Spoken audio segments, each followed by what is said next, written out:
നബി സല്ലല്ലാഹു അലൈഹി വസല്ലമയുടെ വിടവാങ്ങൽ ഹജ്ജിന്റെ സന്ദർഭം. ഹജ്ജത്തുൽ വദാ.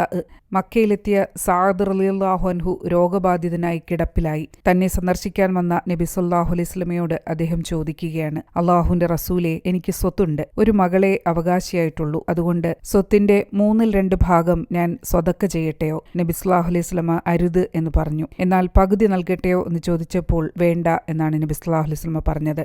1/3 കൊടുക്കട്ടെ എന്ന് ചോദിച്ചപ്പോൾ നബി സല്ലല്ലാഹു അലൈഹി വസല്ലമ സമ്മതിച്ചു. 1/3 തന്നെ അധികമാണ്. താങ്കളുടെ അവകാശികളെ ദരിദ്രരാക്കി ജനങ്ങളോട് യാചിക്കാൻ വിടുന്നതിനേക്കാൾ ഉത്തമം ധനികരാക്കി താങ്കൾ അവരെ വിട്ടുപിരിയുന്നതാണ്. അള്ളാഹുവിന്റെ പ്രീതി കാംക്ഷിച്ച് താങ്കൾ എന്ത് ചെലവഴിച്ചാലും ഭാര്യയുടെ വായിൽ വെച്ചു കൊടുക്കുന്ന ഉരുളയ്ക്ക് പോലും താങ്കൾക്ക് പ്രതിഫലം കിട്ടാതിരിക്കുകയില്ല.